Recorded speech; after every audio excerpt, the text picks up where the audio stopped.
I might have just found the next Elden Ring. Check it out.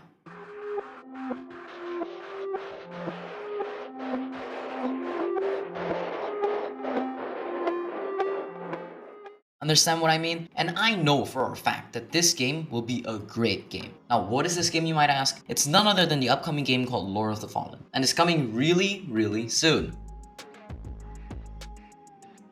We don't know much details about the plot yet, but what we do know is that this is a sequel to the 2013 Lord of the Fallen game. It takes place a millennia after the first game when the demon god Adder returns. You start off being killed by the Light Reaper. In this game, you can travel to two worlds in the game, the land of the living and the dead, the Axiom and the Umbral respectively. How? You have to sacrifice one of your lives to die. In this game, death isn't just death. It's a mechanic, a feature to be used. So if you die in the Axiom, you'll be resurrected in the Umbra for a second chance to end the battle, which I think is a really interesting mechanic. However, if you die in the Umbra, you stay dead, and you're going to have to start over again.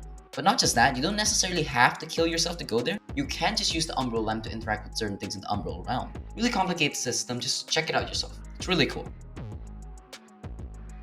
Now, another thing that I like to talk about is just how beautiful the whole game is. I mean, it looks spectacular. I know. Most other games nowadays are really beautiful as well, but this one is just on a whole nother level. It's made using Unreal Engine, and let me tell you, it is unreal. Both the Axiom and the Umbra looks absolutely crazy, designed with a gothic and dark vibe reminiscent to Dark Souls games. Both the Axiom and the Umbra look very bleak and very much not a good place to live in, but the Umbra is just so much worse. Eyeballs follow you, and skulls of the dead litter the ground. Kinda like the Upside Down from Stranger Things, but much worse.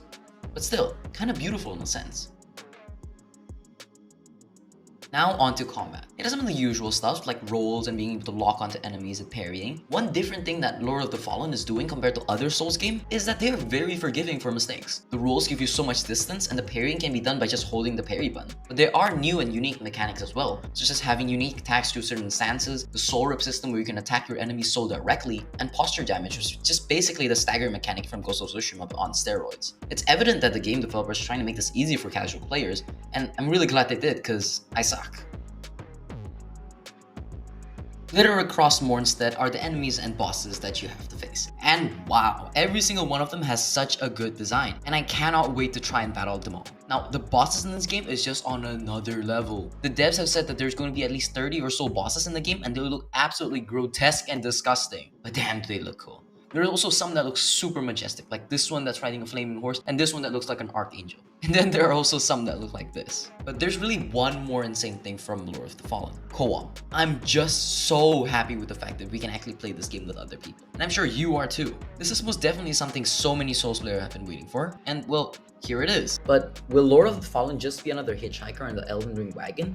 Is it just taking advantage of the popularity of Dark Souls games? Well, the simple answer is just no. It's not doing that. Sure, it took inspiration from those games, but it's not a copy. It's far from it. They've made something new, and it will stand up on its own. It will stand out from the crowd. Why? Because, quote, there's a terrific sense of ardor which matches the game's depleted and anguished world design. Trying to be something new, and it will be. But yeah, so what do you all think of Lord of the Fallen? Kinda cool, right? Well, if I'm not wrong, you can actually get it right now. I said upcoming, but it's releasing on October 13th, so right about now. So yeah, go check it out, go buy it, go play it, whatever. Comment down below whether you're going to play it or not. Alright, that's all. See you guys next week then.